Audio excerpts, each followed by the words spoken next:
હનુમાનજી માટે જય શબ્દ કેમ? હનુમાનજી એક જ વસ્તુમાં સ્થિર છે, પોતાની કેપેસિટીને વધારતા જવું, જ્યાં છીએ ત્યાંથી અપ આવું, એ જય.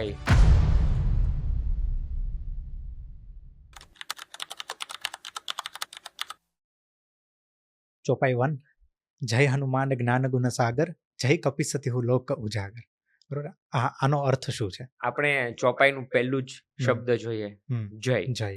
હવે ત્યાં જ મારું અટકી ગયું કે આ જય હનુમાન વિજય હનુમાન કેમ નથી? કેમ કે આપણે વિજય ભવ કહીએ, જય ભવ ન કહીએ. જય અને વિજય વૈકુંઠના દ્વારપાળો કહેવામાં આવે છે, પણ જય અને વિજયનો આમ શું અર્થ થાય? તો હનુમાનજી માટે જય શબ્દ કેમ? અને તીહું લોક ઉજાગર, 3 લોકમાં એમનો જય જયકાર છે, એવું આપણે આનો સરળ અર્થ એવો જાય છે કે જય હનુમાન જ્ઞાનોના ગુણ સાગર છે, એમ જ્ઞાનના અને ગુણના સાગર છે. એના ગુણો છે એ આપણે આગળ આમાં શીખીએ છીએ કે કેવા કેવા ગુણો એ પોતાની અંદર છે. પણ એક ઉદાહરણ ખાલી એવું સમજીએ કે આ ચિત્ર, આમાં એવું કેમ ચિત્ર બનાવવામાં આવ્યું કે હનુમાનજી ઊભા છે ગદા લઈને, અને એક બીજો વાનર જે છે, જે એકચ્યુઅલી વાલી છે, એ દોડીને જઈ રહ્યા છે, અને એની સામે એક ઝાડ છે કે ઝાડના અંદર, ઝાડ ક્યાં હોય? ઝાડ ધરતી પર પણ હોય, ધરતીની ઉપર પણ હોય, અને ધરતીની નીચે પણ હોય. તો આ વસ્તુ 3 લોક, સ્વર્ગલોક, પૃથ્વીલોક અને પાતાળ લોક. તો હનુમાનજીની તો પરાક્રમો દરેક જગ્યાએ છે, એના તો ઉદાહરણો આગળ આપણે ચર્ચા કરીશું. પણ આમાંથી આપણે ને તમારે મારે શું સમજવાનું, શીખવાનું? તો જય જે છે ને, એ વ્યક્તિએ પોતાના જે લિમિટેશન્સ છે, કે આજે આશીષ, હું અને સાગરભાઈ, તમે બુક વાંચવાનો રસ નથી, પણ તમારે ડેવલપ કરવો છે, અને તમે 5 પેજીસ આજે વાંચ્યા, પછી તમે ધીરે ધીરે ગ્રો કરતા ગયા, એટલે તમે હવે મહિનાના અંતે હવે તમે 50 પેજ વાંચતા થઈ ગયા છો.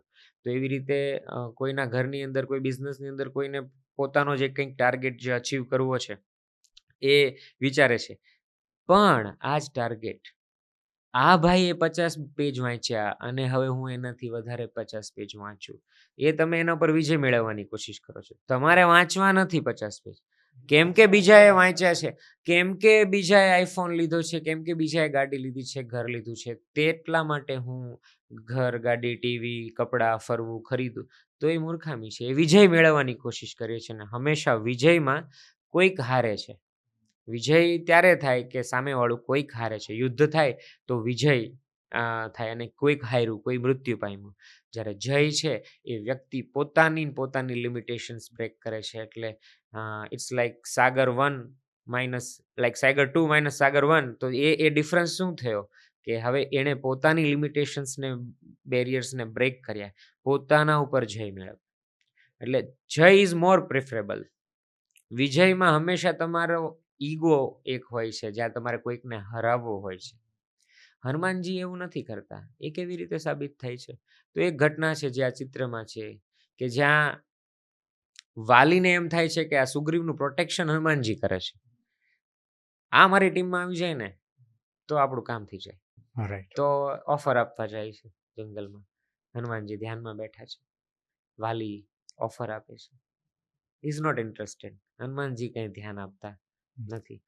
હવે આવી જ વસ્તુ તમને ને મને મળે કંઈક, કે આના કરતાં તમને હું આટલા રૂપિયા વધારે આપીશ, કે આના કરતાં તમને વધારે આવી હોય, તો આપણે શું, આપણે ચલિત થઈ જઈએ, આપણે આપણો ધર્મ છોડી દઈએ, અથવા આપણે કંઈક નીતિ અનીતિને છોડવા તૈયાર થઈ જઈએ, કંઈક કમ્પેરેટિવલી પામવા માટે. હનુમાનજી એઝ ઇટ ઇઝ જ છે, એને તો રામ જ જોઈએ છે, એ રામના મૂડમાં છે. ઘણી બધી વાતો કરે છે, તો હનુમાનજી ધ્યાન નથી છોડતા. એટલે વાલી જ્યારે રામના નામ ઉપર કંઈક એવું બકવાસ કરે છે, તો હનુમાનજી હવે આંખ ખોલે છે, અને હનુમાનજી એની સામે જોવે છે, તો એને થોડો ગુસ્સો છે, અને વાલી ત્યારે કહે છે કે તમે હવે રામને આમણે ના ગાળ આપી દીધી, તો હનુમાનજી હવે એને નથી એ પસંદ, એટલે યુદ્ધ માટે હવે લલકારે છે. તો યુદ્ધ નક્કી થાય છે. તો યુદ્ધમાં જ્યારે વાલી સામે આવવાનું હોય છે, તો વાલીને વરદાન છે કે જ્યારે કોઈ પણ વ્યક્તિ એની સામે આવશે ત્યારે એની ઉર્જા એનામાં આવી જશે. બરાબર. એટલે રાવણ પણ એને નથી કંટ્રોલમાં લઈ શક્યા, અને રાવણને પૂંછડામાં એકમાં એવું આવે કે પૂંછડે બાંધીને ઘણા દિવસો સુધી રખડ્યા, અને ઘણામાં બગલે રાખીને રખડ્યા વાલી, એવું આવે છે. તો હવે આ કેસમાં બ્રહ્માજી પ્રગટ થાય છે, કે તમે હનુમાનજી જે આગળની નક્કી થયેલું છે રામજીના કાર્યમાં એમાં વિઘ્ન થશે જો તમે વાલીને અહીંયા મૃત્યુ આપશો તો. એટલે તમે તમારી શક્તિ જે છે ને એ ઓછી લઈને જજો, 10% શક્તિ લઈને જજો. અને હનુમાનજી જ્યારે જાય છે ત્યારે એ 10% શક્તિ હોવા છતાંય તે એ શક્તિ જ્યારે વાલીમાં ટ્રાન્સફર થાય છે ત્યારે એ ખુદની એ ઉર્જાને સહન નથી કરી શકતો. એટલે એને એ રણ છોડીને ભાગી જવું પડે છે. હનુમાનજીના ગદા માર્યા સિવાય, ફટકાર થયા સિવાય પણ વ્યક્તિ ભાગી ગયું. તો અહીંયા શું એમણે કશું જ નથી કર્યું, એને કંઈ કરવું પણ નહોતું. પોતાની. એટલે આ વસ્તુ આપણે અહીંયા એ લર્નિંગ કરવાનું છે કે આપણે બીજાને પછાડવા માટે, કંઈક લઈ લેવા માટે આપણે અનીતિ કે એવા રસ્તાઓ કરતા હોય છે. જો એ રસ્તે ગયા તો રામજી અને હનુમાનજી આપણી બાજુ નથી. હનુમાનજી એક જ વસ્તુમાં સ્થિર છે, પોતાની કેપેસિટીને વધારતા જવું, જ્યાં છીએ ત્યાંથી અપ આવવું. એ જય હનુમાન જ્ઞાન ગુણ સાગર, જય કપી સતી હું લોક ઉજાગર.